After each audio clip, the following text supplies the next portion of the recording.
Hello students, हम लोग chemistry का चैप्टर स्ट्रक्चर ऑफ एटम पढ़ रहे हैं और एटम के स्ट्रक्चर की शुरुआत किस तरीके से प्लम पुडिंग मॉडल के थ्रू की गई ये हमने लास्ट क्लास में जान लिया था। और हमने जब उस मॉडल की लिमिटेशंस लिखी थी वहाँ हमने एक बात लिखी थी that Thomson plum pudding model cannot explain the observation which was done by the Rutherford scientist. Is it okay? In his Rutherford gold foil experiment. तो आज की क्लास में हम उसी एक्सपेरिमेंट के ऊपर कंप्लीट डिस्कशन करने जा रहे हैं कि आखिर वो एक्सपेरिमेंट था क्या। Is it okay? तो चलिए देखिएगा ध्यान से। हम यहाँ पर पढ़ने जा रहे हैं रदरफोर्ड एक्सपेरिमेंट, जो एक बहुत ही इम्पॉर्टेंट एक्सपेरिमेंट है आपके जानने के लिए भी और आपके एग्जाम्स के लिए भी। Is it okay? तो देखिएगा, ये जो एक्सपेरिमेंट था, इस एक्सपेरिमेंट के लिए इन्होंने गोल्ड फॉइल यूज करी। गोल्ड फॉइल की खास बात क्या है? दो खास बातें हैं, मैं अभी थोड़ी सी देर में आपको बताती हूँ कि आखिर गोल्ड फॉइल को ही क्यों काम में लिया गया इनके एक्सपेरिमेंट। तो चलिए उन दो खास बातों को जानते हैं। आप एक खास बात तो इसकी ऑलरेडी जानते हो कि ये जो गोल्ड है that is the most malleable metal. क्या आपको मैलिएबिलिटी का मतलब पता है? बिल्कुल पता है। Malleability means by which a metal can be change into very thin sheets and gold has this malleability very much का मतलब यूं माने कि it is most malleable metal. जितने भी मेटल हैं सबसे ज़्यादा जो मैलिएबल मेटल है वो गोल्ड ही है। सबसे ज़्यादा पतली शीट आप जिसकी बना सकते हैं दैट इज गोल्ड। और दूसरी खास बात ये है कि गोल्ड का जो एटम होता है that is a heavy atom. एक हैवी एटम की लिस्ट में ये आता है। हैवी एटम का मतलब जिसका एटॉमिक नंबर ज़्यादा हो, जिसमें नंबर ऑफ प्रोटॉन और नंबर ऑफ न्यूट्रॉन ज़्यादा हो। Is it okay? तो पहली बात तो हमें यहाँ पर क्लियर हो गई कि इनको क्या काम में लेना था, इनको गोल्ड फॉइल काम में लेना था। Is it okay?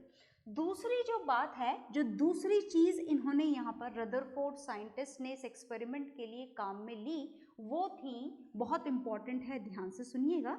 This is alpha rays. इन्होंने क्या काम में लिया? इन्होंने अल्फा रेज काम में ली।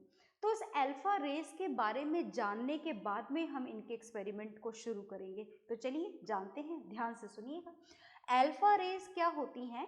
Alpha rays is a stream of alpha particle. ये किसकी स्ट्रीम होती है? This is a stream of alpha particle. जैसे आपने पढ़ा था cathode rays. Cathode rays is a stream of electron. फिर आपने पढ़ा था anode rays. Anode rays is a stream of positively charged particle.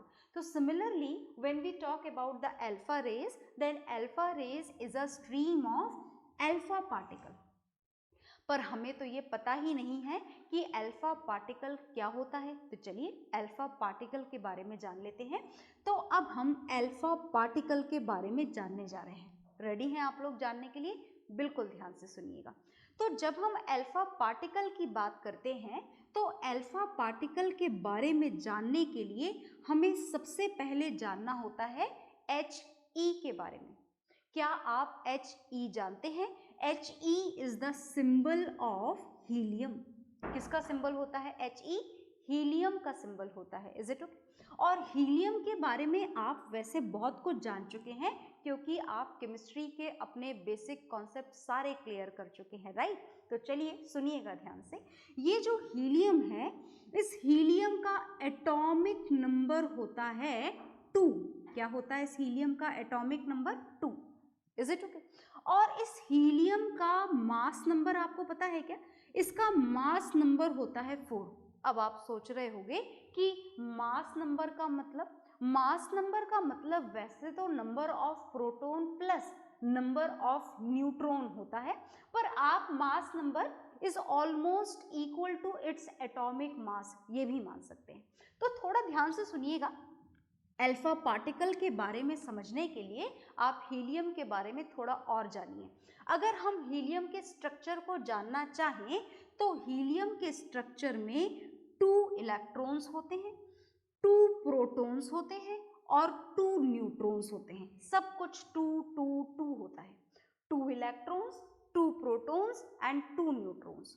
तो जब आप हीलियम के स्ट्रक्चर को क्लियरली देखें तो इसके न्यूक्लियस में आप एटम का बेसिक स्ट्रक्चर तो पहले ही जान चुके हैं, तो आपको ये बातें अच्छी तरीके से समझ में आएंगी और इसीलिए हमने इन बातों को पहले ही जान लिया था।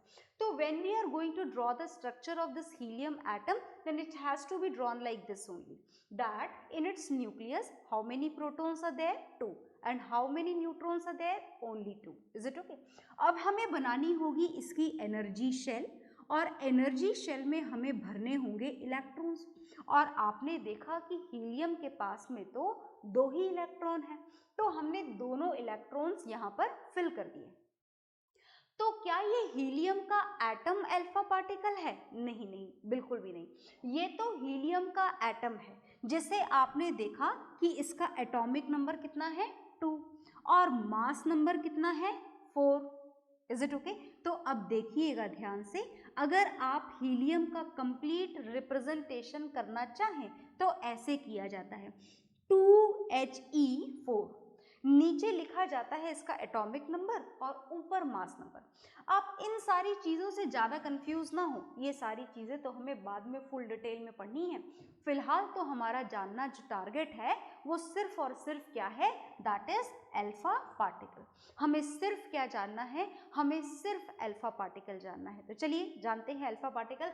देखिएगा ध्यान से, ये जो स्ट्रक्चर बनाया गया है, ये स्ट्रक्चर बनाया गया है हीलियम एटम का। आप पहले इसको नोट डाउन कर लो, उसके बाद मैं आपको समझाऊंगी कि हीलियम आयन क्या है, क्योंकि मुझे ये सब यहाँ से रफ करना है, तो आप प्लीज इसे नोट डाउन कर लीजिए।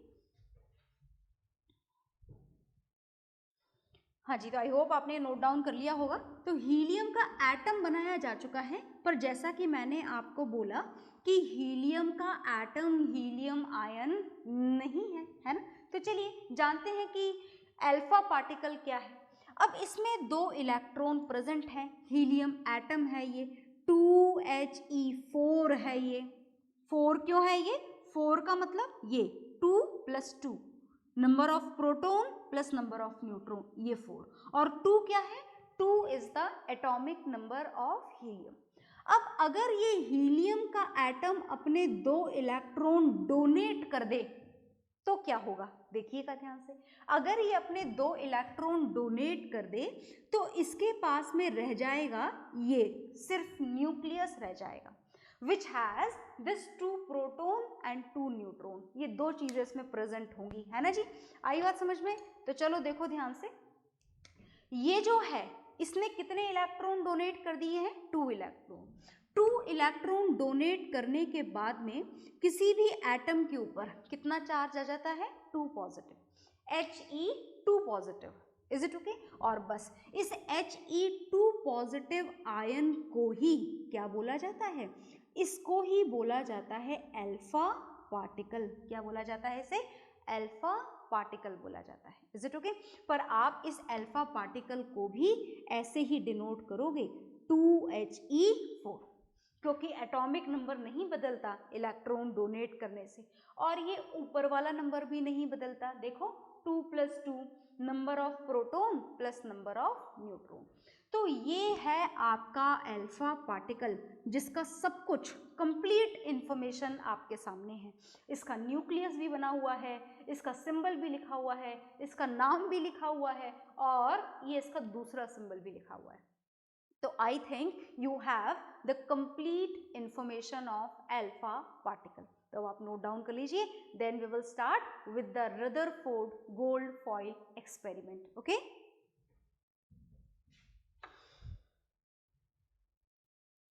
हाँ जी, तो आई होप आपने नोट डाउन कर लिया होगा। मैं फटाफट से आ जाती हूँ, और आपको पता है कि मैं फटाफट से क्यों आती हूँ, क्योंकि आपको पता है कि आपको वीडियो पॉज करके नोट डाउन करना है ना। तो ऐसा आप कर रहे होंगे आई होप। अब हम शुरू करने जा रहे हैं रदरफोर्ड गोल्ड फॉइल एक्सपेरिमेंट। तो ये बड़ा इंपॉर्टेंट है ना। बहुत सारी बातें आपने जान ली, अल्फा रेज आपने जान ली, और अल्फा रेज समझ में आई ना अल्फा रेज क्या है? Alpha rays is a stream of alpha particle, और अल्फा पार्टिकल क्या है? Alpha particle is a helium 2 positive ion.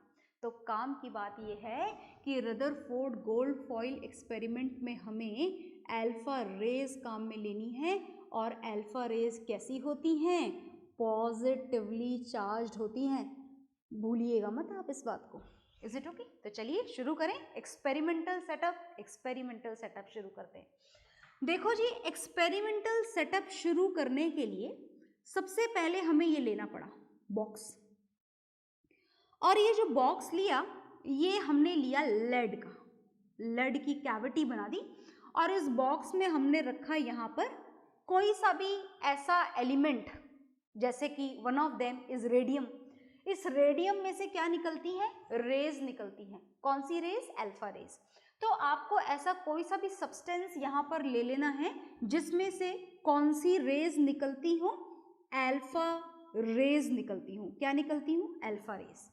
तो इसमें से क्या निकल रही हैं? अल्फा रेज निकल रही हैं, और अल्फा रेज तो हर डायरेक्शन में जा रही हैं, इधर भी और इधर भी और इधर भी, और ज़्यादा इधर उधर तो जा नहीं सकती, क्योंकि आपने इसे पूरा का पूरा इस लेड कैविटी के अंदर पैक कर रखा है। आ गई बात समझ में?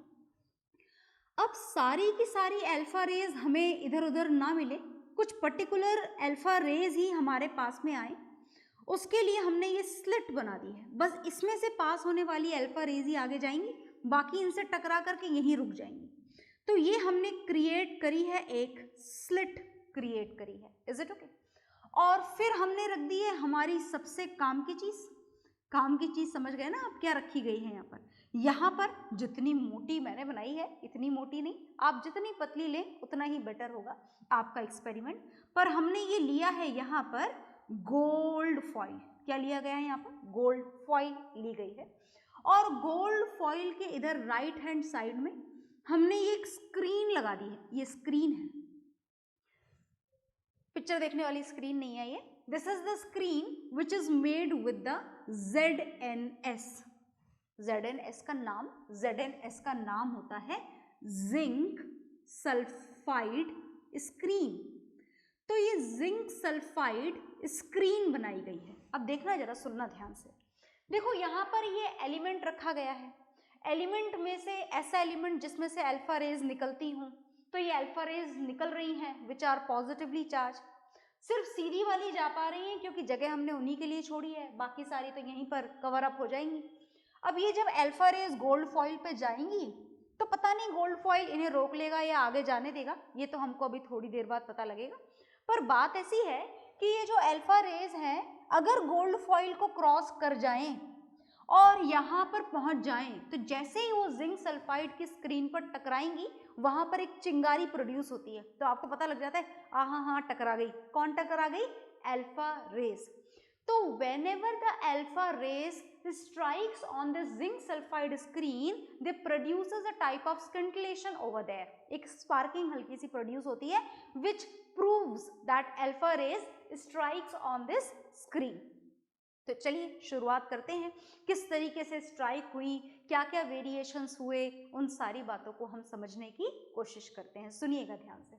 अब भाई ऐसा हुआ कि अल्फा रेज आ रही थी और गोल्ड फॉइल जानबूझ के जो काम में लिया गया, एक ऐसा मेटल जो काफ़ी हैवी होता है क्योंकि इसका एटॉमिक नंबर बहुत ज़्यादा होता है, बहुत सारे प्रोटॉन और न्यूट्रॉन होते हैं इसके अंदर, तो इस कारण से एक हैवी मेटल को सेलेक्ट किया गया। पर बड़े ही कमाल की बात थी, बड़ी ही शॉकिंग ऑब्जर्वेशन, शॉकिंग इंफॉर्मेशन थी रदरफोर्ड के थ्रू की गई कि when Rutherford strikes to this gold foil, then these alpha rays just pass through it and produces a scintillation over there at the same point, बिल्कुल straight line में, बिल्कुल सीधे चली गई। अल्फा रेज तो निकलती जा रही थी इसमें से लगातार, एक के बाद एक, और अल्फा रेज बार बार जाकर यहीं पर टकरा रही थी। मतलब आप यूं माने कि जितनी रेज भेजी गई, अल्फा रेज जितनी भेजी गई, उस अल्फा रेज में से 99.9% अल्फा रेज यहीं पर आकर के टकरा रही थी। बिल्कुल सीधे, बिना किसी डिफ्लेक्शन के, बिल्कुल सीधे। आई बात समझ में? पर कुछ रेज के साथ में ऑब्जर्वेशन कुछ और था। कुछ रेज ऐसी थी जो आ रही थी और ऐसे हल्का सा डिफ्लेक्ट हो रही थी, थोड़ा सा ऊपर, है ना, ऐसे आ रही थी और ऐसे डिफ्लेक्ट हो रही थी, है ना, ऐसे आई और थोड़ा ज्यादा डिफ्लेक्ट हुई, ऐसे आई बहुत कम। जैसे मैक्सिमम रेस कहाँ पहुंच रही थी? बिल्कुल सेंटर में, बिना इधर हिले डुले, बिल्कुल सीधे, exactly in the same straight line with no effect of the collision with the gold foil. कोई इफेक्ट, कोई असर ही नहीं हो रहा था। मतलब 99.9% अल्फा रेस पर गोल्ड फॉइल से टकराने का कोई असर नहीं हो रहा था, बिल्कुल सीधे जा रही थी और जिंक सल्फाइड की स्क्रीन पर टक्कर मार रही थी। और वहां पर एक पर्टिकुलर प्रोडक्शन के कारण पता लग रहा था कि हाँ भाई रेज आकर के टकरा रही है। Is it okay? कुछ रेज ऐसी थी जिन्होंने डिफ्लेक्शन थोड़ा ज्यादा शो करा और कुछ रेज ऐसी थी कि यूं जा रही थी और देखो अगर यहां से यूं मुड़ जाएं तो आप बोलोगे कि 90 डिग्री का डिफ्लेक्शन हो गया, है ना। तो 90 डिग्री का डिफ्लेक्शन तो हम नोटिस नहीं कर सकते as a gold foil is kept here. तो some deflection was observed over there which is more than that of 90 degree। मतलब ऐसी भी कुछ रेज थी जो 90 डिग्री से ज्यादा एंगल पर डिफ्लेक्ट हो रही थी, पर ऐसी रेज बहुत कम थी। मतलब यूं मानो कि आप 10-12 हजार रेज जब इसके ऊपर फॉल करवा रहे थे तो 10-12 हजार रेज के बाद में कोई एक रे ऐसी मिल रही थी जो इतने लार्ज एंगल से डिफ्लेक्ट हो रही थी, बाकी रेस पर तो असर ही नहीं पड़ रहा था। Is it okay? तो कितने ऑब्जर्वेशन मिले when the alpha rays falls on this gold foil? 3 observation वो मेड ओवर देयर। 3 ऑब्जर्वेशन मिले। क्या ऑब्जर्वेशन मिले हमें? 3। मैं आपको लिख के बताती हूं, पर उससे पहले आप ये डायग्राम बना लीजिए, ठीक है?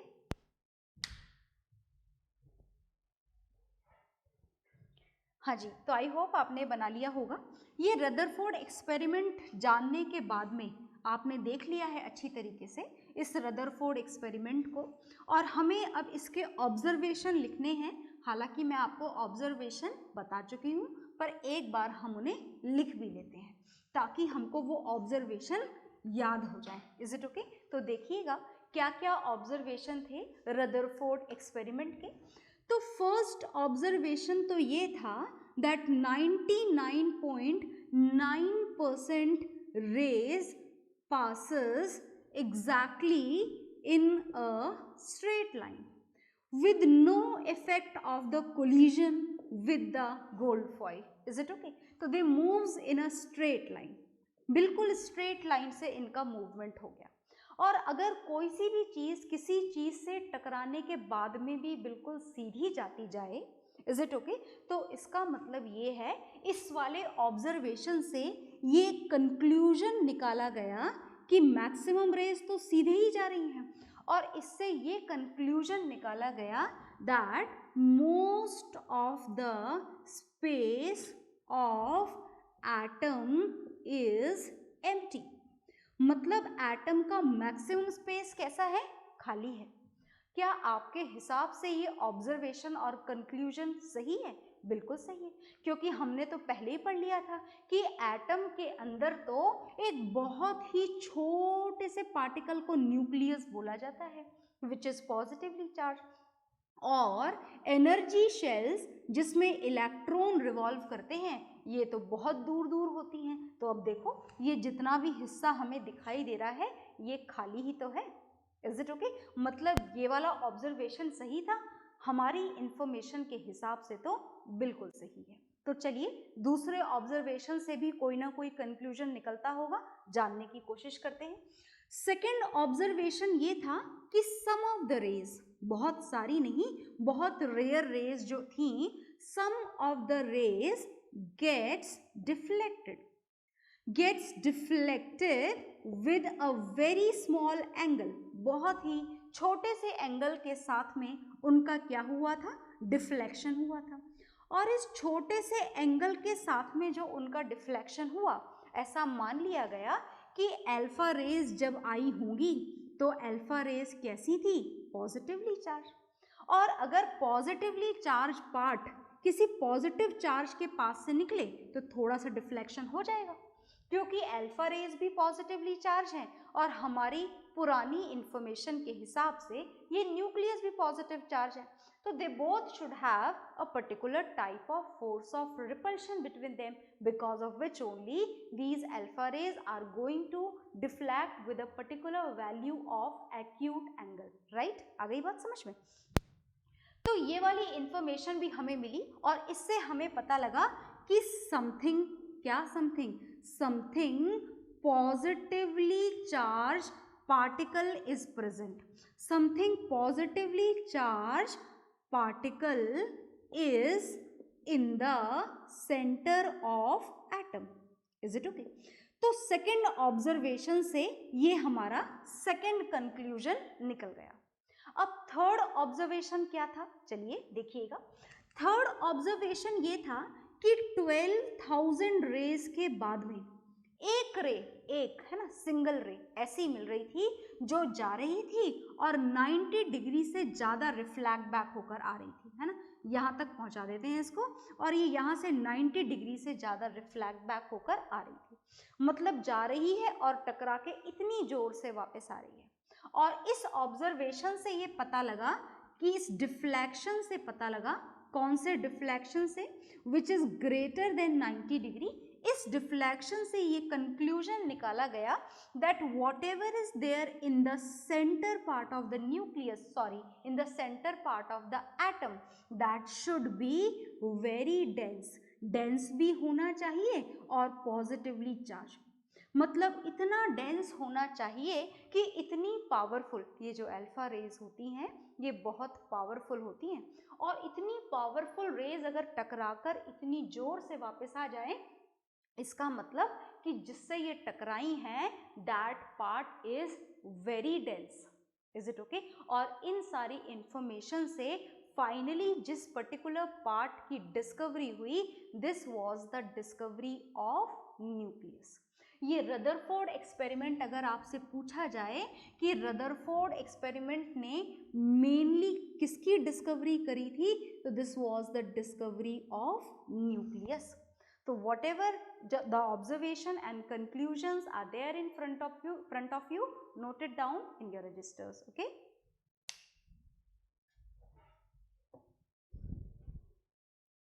हाँ जी, तो ये आपने नोट डाउन कर लिए होंगे। अब देखिए, रदरफोर्ड ने न्यूक्लियस की डिस्कवरी तो कर ली। अब इस न्यूक्लियस की डिस्कवरी करना रदरफोर्ड का टारगेट नहीं था। रदरफोर्ड का टारगेट तो था कि एटम का एक परफेक्ट मॉडल प्रोवाइड किया जाए। तो इन्होंने अब इस एक्सपेरिमेंट के हिसाब से एक मॉडल प्रोवाइड करा।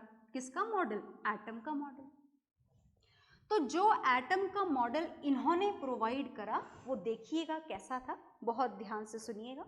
तो जो रदरफोर्ड का मॉडल था, ये बात तो आप जान ही चुके हैं, that this experiment led to the discovery of nucleus. किसकी डिस्कवरी के लिए रिस्पॉन्सिबल था ये एक्सपेरिमेंट? न्यूक्लियस की डिस्कवरी के लिए।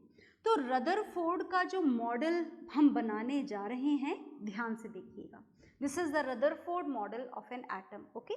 According to which, in the center part of the atom, this nucleus is there, and this nucleus is positively charged. पहली बात तो इन्होंने न्यूक्लियस के बारे में बताई कि ये जो न्यूक्लियस है ये कैसा है? पॉजिटिवली चार्ज है।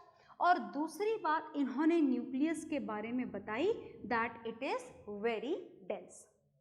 इन बातों के अलावा जो दूसरी बात इन्होंने हमको बताई that around this nucleus this is present, जो आप जानते हैं क्या बोला गया इसको? इसको बोला गया एनर्जी शेल्स।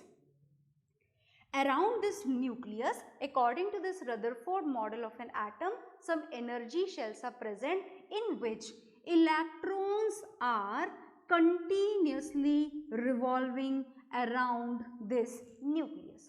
ये था Rutherford model of an atom. आ गई बात समझ में? पूरा मॉडल बस 2 लाइनों में आप एक्सप्लेन कर सकते हैं that in the center part of the atom, this very dense positively charged nucleus is present, around which some energy shells are there in which electrons are continuously revolving. आ गई बात समझ में? तो ये था Rutherford model of an atom.